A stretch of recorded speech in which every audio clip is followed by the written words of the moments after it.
আলহামদুলিল্লাহ অল্প বেতন পায়, তারপর এদের ঘরে যে সুখ আছে আর মহব্বত আছে আপনি জানলে এখানেই ডাকাতি করবেন, আর কোথাও না। তখন আর ব্যাংক ডাকাতি হবে না, বড় বড় শোরুম ডাকাতি হবে না, এদের বাড়িতে বলবে সুখ ডাকাতি হবে। সুখ দিয়া দে আমাদেরকে, সুখ আছে আলহামদুলিল্লাহ। এক ফোঁটা পানির থেকে আপনাকে আকর্ষণের পাত্র। আজকে বাব নিয়ে হাঁটেন, মনে হয় জমিনটার মালিক আপনিই। রাস্তায় দাঁড়াইলে মনে হয় আপনি রাস্তার সব কিছু। যাকে যা মনে চায় তাই বলতে থাকেন, মনে হয় জমিনের আধিপত্যটা আপনারই। মেরে দোস্ত, 99 নামের অর্থ দেখেন। আল্লাহ ডাকবে আর আপনি হামাগুড়ি দিয়ে আসবেন না, ইম্পসিবল। শুধু ইচ্ছা স্বাধীনতা দিছে, এই জন্য সম্ভব। অক্সিজেন নেবেন 24 ঘন্টার আল্লাহ, 550 লিটার পার ডে। মাসে নেবেন 16,500 লিটার। ডেলি 36 বার আপনাকে আমাকে কিডনি ডায়ালিসিস করবে আল্লাহ সুস্থ রাখার জন্য। আর আপনি অফিসে বসা বসা নাফরমানি করবেন আল্লাহ। ইম্পসিবল ছিল, শুধু অপেক্ষায় আছে। নাযিরুন কাইফা তা'মালুন। আল্লাহ বলে অপেক্ষা করতেছি, দেখতেছি তুই করিস কি। ফান্তাযিরু ইন্নী মাকুম মিনাল মুনতাযিরিন। তুমিও অপেক্ষা করো, আল্লাহ বলে আমিও অপেক্ষা করতেছি। সীমা রেখায় পা দিতে দেরি, তোমাকে ছোমাইরা উঠাইতে দেরি করব না। যতই তুমি প্রতিরোধ করো, অফিস তোমার হবে, সিসি ক্যামেরা তোমার হবে, নিচে সিকিউরিটি গার্ড তোমার হবে। সময় আসতে দেরি, আমরা উঠায়া নিয়ে যাব। সব শুধু তাকলাইগা দেখতে থাকবে যে স্যার গেল তো গেল কি কইরা। সবাই বলবে স্যার কি কইরা চলে গেল, অফিস তো ওনার।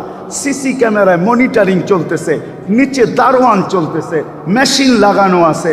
যে আসতেছে তাকে চেক করে ঢুকানো হইতেছে। এই আজরাইল আসলো তো আসলো কি করে?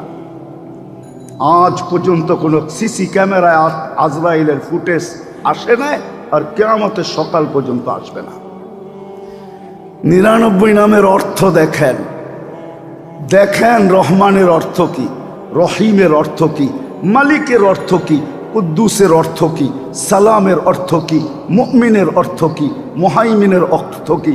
আজিজুল জব্বারুল মুতাকাব্বিরুল খালিকুল বারিউল মুসাব্বিরুল গফফারুল কহারুল ওহাবুর রাজ্জাকুল ফাত্তাহুল আলিমুল কাবিজুল বাসিতুল খাফিজুর রাফিউল মুইসুল মুদিল্লুস সামিউল বাসিরুল হাকামুল আদলুল লতীফুল খবীরুল হালিমুল আযীমুল গফুরুল শাকুরুল আলিয়ুল কবীরুল হাফিজুল মুকিতুল হাসিবুল জলিলুল করিমুর রকিবুল মুজিবুল ওয়াসি আল হাকিমুল ওয়াদুদুল মজিদুল বাঈসুল শহীদুল হকুল ওয়াকিলুল কবিয়ুল মতিনুল ওয়ালিয়ুল হামিদুল মুসি আল মুবদি আল মুঈদ আল মুহয়ি আল মুমিত আল হাইয়্যু আল কাইয়্যুম আল ওয়াজিদ আল মাজিদ আল ওয়াহিদ আল আহাদ আল সামাদ আল কাদির আল মুক্তাদির আল মুকদ্দম আল মুআক্খার আল আউয়াল ওয়াল আখির আল যাহির ওয়াল বাতিন আল ওয়ালি আল মুতাওয়ালি আল বাররু التواب المنتقم العفو الرؤوف مالك الملك ذا الجلال والإكرام المقسط والجامع والغني والمغني المانع الضار النافع النور الهادي البديع والباقي الوارث والرشيد الصبور জাল্লে জালালু 99 নামের অর্থ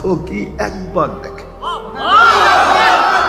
যে মানুষটাকে আল্লাহ এত বিবেক দিলেন, বুদ্ধি দিলেন, বিদ্যা দিলেন, এত সুন্দর করে সাজাইলেন, সৃষ্টির ভিতরে শ্রেষ্ঠত্ব দিলেন, জমিনের পরিপূর্ণ আধিপত্য দিলেন। জমিনের আধিপত্যটা কিন্তু আমাদের কাছে। যদিও তালাশ করলে দেখা যাবে জলে স্থলে মিলায়া হাজারো লক্ষ প্রাণী, কিন্তু কারো কাছে কিন্তু জমিনের আধিপত্য না। কোনো প্রাণী আজ পর্যন্ত জমিনের মাটির রাজত্ব পান নাই। মানুষের কাছেই জমিনের রাজত্ব, আধিপত্য মানুষের কাছেই। এই জন্য জমিনের গচ্ছিত ধন দ্বারা আজ পর্যন্ত কোনো প্রাণী উপকৃত হয়েছে কিনা জানা নাই, কিন্তু মানুষই কিন্তু গচ্ছিত ধন দ্বারা উপকৃত। কেউ পেট্রোল উঠায়া ধনী, কেউ সোনা উঠায়া ধনী, কেউ হীরা উঠায়া ধনী। এক একটা জমিনের গচ্ছিত দন উঠায় আমরা ধনী। এতগুলা কথা বুঝানোর এই জন্যই মানুষের বোঝা উচিত, ভাবা উচিত। একটা হলো ক্ষণস্থায়ী, একটা হলো চিরস্থায়ী। ক্ষণস্থায়ী যেটা আমাদের চোখের সামনে, যে অট্টালিকা তৈরি তো করে বটে, কিন্তু বেশি দিন থাকার সুযোগ হয় না। চোখের সামনে দেখতেছি বিশাল অট্টালিকা, কিন্তু তাকে বেশি দিন থাকার সুযোগ হয় না। 60-70 বছর থাকে।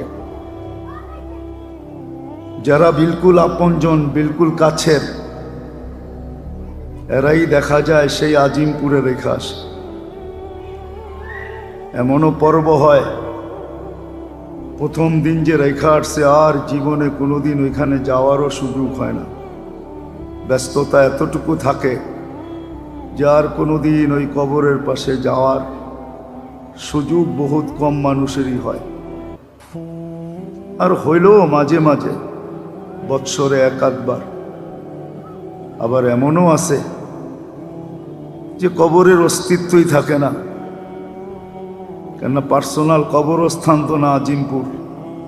ঢাকা শহরে যেই কটাই আছে পার্সোনাল না, সম্মিলিত কবরস্থান বিদায় 6 মাস 1 বছর পর পর চালা হয়। আমি বাস্তবটা বুঝাইতে চাইতেছি, একটা হলো ক্ষণস্থায়ী, একটা হলো চিরস্থায়ী। ক্ষণস্থায়ী জীবনটার পুরা কিছু সবকিছু আমাদের সামনে কিতাবের মতো প্রস্ফুটিত। সূর্য উঠলে যেরকম আলোকিত, এরকমই আলোকিত। তারপরও বুঝানোর জন্য বলতেছি, মানুষ উদাসীন হয়তো হয় কি করে, যখন চোখের সামনে সে দেখতেছে যে আমি বেশি দিন এখানে টিকবো না, যিনি আমাকে অস্তিত্ব দিছে উনি নিয়ে যাবে। যদিও ইচ্ছা স্বাধীনতার কারণে মানুষকে আল্লাহ ইচ্ছা স্বাধীনতা দিছেন, ইচ্ছা স্বাধীনতা। ইচ্ছা স্বাধীনতার কারণে মানুষ অনেকগুলা কাজ নিজের ইচ্ছা মতো করতে পারে। একটা জিনিস যদি দেখাই, মৃত্যু পর্যন্ত মানুষ তার ইচ্ছা মতো চলতে পারে। পোশাক যেমন খুশি তেমন পড়ুক, অঙ্গি ভঙ্গি যেমন খুশি তেমন গ্রহণ করুক, কণ্ঠনালীতে রু আসার পূর্ব মুহূর্ত পর্যন্ত ইচ্ছা অনুযায়ী যেমন খুশি তেমন চলতে পারে। আরেকটা শব্দ বলা যায়, যেমন খুশি তেমন সাজে সে সাজতে পারে। এটা অনলি আল্লাহর ইচ্ছা স্বাধীনতার কারণে। নাহলে এটা ভুল, এটা বাবা মহা বড় ভুল হবে যে আল্লাহ আমাকে 1 ফোঁটা পানির থেকে অস্তিত্ব দিলেন। 1 ফোঁটা পানিও না, বিজ্ঞান এটাই বলে 1 ফোঁটা পানিকেও 2.5 থেকে 3 লক্ষ ভাগ করা হয়। 2.5 থেকে 3 লক্ষ ভাগ, একটা ভাগ দিয়ে আমাকে আপনাকে তৈরি করা হয়। কেন, যেটা ডাক্তারি ভাষায় বলে ডিম তৈরি হয়, ভিতরে যায় ডিম, 2.5 থেকে 3 লক্ষ ডিম তৈরি হয়। বিজ্ঞানের শব্দে একটা ডিম থেকে মানুষ তৈরি করে। তৈরি করা যাকে এরকম ভাবে সাজান যে প্রত্যেকটা মানুষ আকর্ষণের পাত্র হয়। একটা ছোট উদাহরণ দিলে বুঝে আসে, আসবে কিনা জানি না, যদিও কথাটা বলা ঠিক হবে কি ঠিক হবে না জানি না, বুঝানোর জন্য বলতেছি। পুরুষ বলতেই নারী তার দিকে আকৃষ্ট, নারী বলতেই পুরুষ তার দিকে আকৃষ্ট, ঠিক না? সত্য তো, অ্যাবাউট করা তো যাবে না।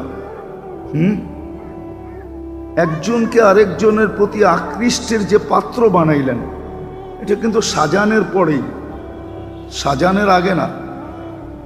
সাজানের আগে কিন্তু বিদঘুটে দুর্গন্ধময় একটা পানি, বাবার বিষয় কিন্তু লজিকলি ভাবতে হবে, যুক্তিসঙ্গত ভাবতে হবে, কোরআন হাদিস পড়ের কথা। একটা মানুষ কিন্তু পানিটা যখন থাকে তখন কিন্তু নাক ছিটকানো থাকে, দুর্গন্ধময়, বিদঘুটে। কোরআনই বলতেছে মা আম্মাহিনা, বড় নিকৃষ্ট পানি, নাক ছিটাবে, এটাই সত্য। কিন্তু যখন ওই পানিটাকে আল্লাহ সাজান, সুন্দর একটা রূপ দেন, দিতে দিতে দিতে দিতে আকর্ষণের পাত্র বানান, এখন সেও আকর্ষিত, তার দিকেও আকর্ষিত। যখন ফুটায়া তুললেন আকর্ষণের পাত্র, যখন আল্লাহ তাকে তৈরি করলেন, তখনই দেখা যায় যতক্ষণ পর্যন্ত না ফুটায়। বাচ্চাকে সবাই ভালোবাসে, আদর করে বটে, কিন্তু বাচ্চা বইলা সে এখনো ফোটে নাই, এখনো সে আকর্ষণের পাত্র হয় নাই। কেননা তার জবান এখনো বলে না, লিসান লা তান্তিক, জবান এখনো বলে না। আইন লা তানদুর, চক্ষু এখনো দেখে না। উযুন লা তাসমা, কান এখনো শোনে না। আকাল লা তুমাইয়িজ, মগজ আছে কিন্তু ভালো মন্দ বোঝে না। দিল আছে কিন্তু চিন্তা কি জিনিস জানে না। হাত আছে কিন্তু ধরতে পারে না। পাও আছে কিন্তু চলতে পারে না। তাকাইলে দেখা যায় কতটুকু ছোট, সগীর। তাকাইলে দেখা যায় কতটুকু দুর্বল, জঈফ। তাকাইলে দেখা যায় কতটুকু অজ্ঞ, বিলকুল অজ্ঞ।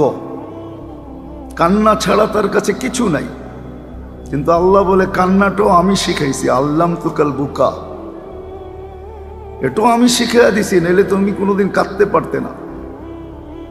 এই জন্য ডাক্তারি টেকনোলজিতে বর্তমান যে বাচ্চা মার পেটের থেকে আইসা কাঁদে না, তাকে কাঁদাইতে হইলে বড় একটা টাকা এখনো গুনতে হয়। বিশ্বাস হয় না? জানেন বাচ্চা কাঁদাইতে কয় টাকা লাগে? যেই বাচ্চা মার পেটের থেকে আইসা কাঁদে না, ওকে কাঁদাইতে হইলে কয় টাকা লাগে জানেন? 200-100 টাকা হইলেই কাঁদানো যায়, ঠিক না? 2-4 হাজার। জান না? হাসপাতালে যে জিজ্ঞাসা করেন কয় টাকা লাগে। আল্লাহ বলে এই কান্নাটাও আমি তোমাকে শিখাইছি। কেন শিখাইছি এটা জানো? কেন এটা কান্না ছিল না, এটা জাদুর বাঁশি ছিল, এটা আকর্ষিত করার যন্ত্র ছিল। যখনই তুমি কান্নার সুর তোলো, ফালাম্মা বাকাইতা সা ইলাইকা জামিয়া, কান্নার সুর তুলতে দেরি, দুশ্মন পর্যন্ত তোমার দিকে আকৃষ্ট হয় যে বাচ্চাটা এত কাঁদে কেন। আল্লাহ বলে এটা আকর্ষণের পাত্র, আকর্ষিত করার যন্ত্র, এটা কান্না না। যদিও ডাক্তার বলে কান্না দ্বারা বাচ্চার ভিতরে বিকাশ ঘটে, কাঁদে যখন, তখন তার ভিতরে বিকাশ ঘটতে থাকে। ওইদিকে যাওয়ার আমার ইচ্ছা না, আমি বুঝানোর জন্য বলতেছি, কথা কিন্তু অল্প হবে। আল্লাহ বলে কান্না আমি শিখাইছি, কান্না তোমার দিকে সবাইকে আকৃষ্ট করার জন্য। ফালাম্মা বাকাইতা সা ইলাইকা জামিয়া, কান্না সুর তুলতে দেরি, সবাই তোমার দিকে দৌড়াইতে দেরি করে নাই। এটা একটা আকর্ষণের যন্ত্র ছিল, বাঁশি ছিল, এটাও তোমাকে আমি শিখাইছি। আস্তে আস্তে দিন যায়, আল্লাহ সাজাইতে সাজাইতে সাজাইতে সাজাইতে আমাদেরকে আকর্ষণের পাত্র বানাইছেন। আমরা যেমন আকর্ষিত, আমাদের দিকেও আকর্ষিত। সত্য এটি।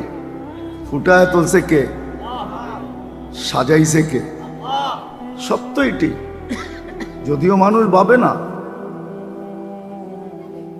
কেননা মানুষ ভাবে না এই জন্যই, মানুষই একমাত্র প্রাণী যে সব কিছু পাওয়ার পরে সবচেয়ে বড় অকৃতজ্ঞ হয়। মানুষের মতো অকৃতজ্ঞ প্রাণী নেই। মানুষই সবচেয়ে বড় অকৃতজ্ঞ প্রাণী। যদি একটা উদাহরণ দেই, জানি না কে কিরকম নিবে, মনে হয় মগবাজারে নাই, এই এলাকায় আছে কিনা আমি জানি না, কিন্তু আমার এলাকায় ছিল, এখন নাই। আমার এলাকায় ছিল, এখন নাই। যেই মা বাবা তাকে মানুষ করলো, মা পেটে নিল 10 মাস, 2.5 বৎসর তাকে দুধ খাওয়াইল, বাবা অক্লান্ত পরিশ্রমের মাধ্যমে তাকে একটা স্তরে এনে দাঁড় করায় দিল। যদি অকৃতজ্ঞ না হইতো, সে মা বাবাকে বৃদ্ধাশ্রমে কি করে রাখত? আমাকে বুঝান, যুক্তি দিয়া বুঝান। সে যদি অকৃতজ্ঞ না হইতো, মা বাবাকে, একটা বাবা যখন সন্তান হয়, আমার বিশ্বাস দুনিয়ার কোনো বাবা নাই সে নিজের জন্য বাঁচে। যখন সন্তান হয় তখন সে নিজের জন্য বাঁচে না, সন্তানের ভবিষ্যতের জন্য বাঁচে। জানি না এখানে কোনো চাকরিজীবী আছে কিনা। এরকমও চাকরিজীবী আছে, ডেলি 2-4-10 দফা বসের চোখ রাঙ্গানি দেখা ব্যতীত বাড়িতে ফিরে না। চোখ রাঙ্গানি বোঝেন? বস বোঝেন? উপরস্থ অফিসারের চোখ রাঙ্গানি দেখা ছাড়া বাড়িতে ফিরে না। আমাদের সমাজের রিক্সাওয়ালা ডেলি 2-4টা চর থাপ্পড় খাওয়া ব্যতীত বাড়িতে ফিরে না, ঠিক না? ফিরে না। মাগরিবের আগেই আমি ঢুকার সময় একবার ঢুকছি, আমি আবার চলে গেছি। দেখতেছিলাম এক রিক্সাওয়ালা লাঠির বাড়ি খাইতেছিল, কিন্তু তাকে যদি জিজ্ঞাসা করা হয় যে লাঠির বাড়ি খাইলা, কালকে আবার রিক্সা নিয়ে বাহির হইলা, তো হইলা কি করা? তো গরিব চোখের পানি ছেড়া বলবে, বিবি বাল বাচ্চা যদি না থাকতো তাহলে না খায়া জীবনটাকে কাটায় নিতাম। কিন্তু বাচ্চা, বিবি, বাচ্চা কাচ্চার চেহারার দিকে তাকাইলে এই বেজ্জতি, এই লাঠির বাড়ি, এই চর থাপ্পড় এটাকে কিছুই মনে হয় না। কেননা বাচ্চাগুলা তো আছে। একটা বাবা কতটুকু পরিশ্রম করার পরে একটা সন্তানকে একটা জায়গায় আইনা দাঁড় করায়। সত্য তো এটাই, কি যাতনা বিষে বুঝিবে সে কিসে, কবু আসি বিষে ডংসিনী যারে। সে যেদিন আবার বাপ হবে ওই দিন তার বুঝে আসবে। তো যেটা বুঝাইতেছিলাম, মানুষ সবচেয়ে বড় অকৃতজ্ঞ প্রাণী। আমি জ্বলন্ত প্রমাণ দিলাম, যদি অকৃতজ্ঞ না হইতো, যেই বাবা সমস্ত কিছু সয়া তাকে মানুষ বানাইল, মা 10 মাস পেটে নিল, প্রযুক্তি বলে, বিজ্ঞান বলে, কোরআন বলে, ওয়াহনুন আলা ওয়াহনিন, মা পেটে রাখা অবস্থায় কষ্টের স্তূপ দিতে দিতে দিতে দিতে, কোরআন বলে হিমালয় ছোট, মায়ের কষ্টের স্তূপ এর চেয়ে অনেক গুণ বড়। ইমাম গাজালির মতো দার্শনিক লেখেন, যদি মা যখন বাচ্চা পেটে থাকে এটাকে যদি যান্ত্রিক রূপ দেওয়া যেত আর কোনো কঠিন পাথরের পাহাড়ে নিক্ষেপ করা হতো, তো লান সাক্কাল জিবাল, পাহাড় টুকরা টুকরা হয়ে পাউডার হয়ে যেত, পাউডার। কিন্তু মা সহ্য করে। মানুষ যদি অকৃতজ্ঞ না হইতো, একটা দিয়েই প্রমাণ দেই, তাহলে সে মা বাবাকে বৃদ্ধাশ্রমে রাইখা এসা নিজে ঈদ করে কি করা, নিজে ঘরে ঘুমায় কি করা? কি আমার সমাজে নাই? না নাই? মনে হয় আমার কথাটা বুঝে আসলো না, বেশি কঠিন হয়ে গেল। হ্যাঁ, আল্লাহর কথাই সত্য, কুতিলাল ইনসানু মা আকফারা। মানুষ তোর মতো অকৃতজ্ঞ কেউ নাই। যখন সাজায়া দিলেন তখনই আবার মানুষের পিছে পিছে দৌড়াইতে হয়, কোরআন দৌড়াইতে থাকে আর তনি দিতে থাকে, মা গররাকা বিরাব্বিকাল কারীম। আল্লাহর মতো সত্তার কাছ থেকে তোকে বিমুখ করলো তো করলো কে? আমি যদি বলি আমি তো ব্যস্ততায় থাকি, কিন্তু যারা ব্যস্ততায় থাকে তাদেরকে যদি প্রশ্ন করি, তুমি ব্যস্ততা কার অস্তিত্ব দিয়া, এটা আমাকে বোঝাও। কোরআন হাদিস না, যুক্তি। আপনি ব্যস্ত, কিন্তু কার দেহটা দিয়া? এটার ভিতরে পাওয়ার কার দেওয়া? কে দিছে এটার ভিতরে পাওয়ার? সুস্থতা কে দিছে? পূর্ণতা কে দিছে? আচ্ছা সব বাদ দিলাম, যেখানে বসে আপনি আর আমি ব্যস্ত, যেখানে দাঁড়ায় আপনি আর আমি ব্যস্ত, অক্সিজেনটা কার? হ্যাঁ, অক্সিজেন কে দেয়? নেই কোনটা, ছাড়ি কোনটা? নেই পিউরটা, ছাড়ি কি দূষিতটা। কার্বন ডাই অক্সাইড কি পিউর? কি? হ্যাঁ, আচ্ছা বলেন তো যুক্তি দিয়া, ছাড়া আর টানার ভিতরে ডিস্টেন্স কতটুকু, সময় কতটুকু নেয় ছাড়া আর টানার ভিতরে? হ্যাঁ, সেকেন্ড। সত্য তো? বুঝা বলতেছেন? হ্যাঁ, বিজ্ঞান কি বলে ওটা বলেন। টানা আর সারার ভিতরে ডিস্টেন্স, দূরত্ব কতটুকু, সময় কতটুকু? আচ্ছা মানলাম 1 সেকেন্ড, ঠিক না? 5 সেকেন্ড মানলাম, ঠিক না? ছাড়লাম, টানলাম পিউর, ছাড়লাম কি দূষিত, ঠিক না? এই 5 সেকেন্ডের ভিতরে এটাকে রিফাইন করে আবার পিউর করে আমার নাকে কে ঢুকায়? আমাকে যুক্তি দিয়া বোঝা, কে ঢুকায়? হ্যাঁ, ছাড়লাম দূষিত, আবার যদি ওইটাই আমার ভিতরে যেত। বলেন আমরা করুণা লগ্নে কি পড়াছিলাম, ঠিক না? মাস্কটা কি একবারে বড় বড় ছিদ্র ছিদ্র, ঠিক না? কেমন ছিদ্র? কয়টা পার্ট? 2টা পার্ট, ঠিক না? কেউ তো 3টাও পড়তো, ঠিক না? একসাথে 3টা পড়ে নিত, ঠিক না? আচ্ছা বলেন সে শ্বাস ছাড়তো আর নিত না? হ্যাঁ, দুটেই করতো, ঠিক না?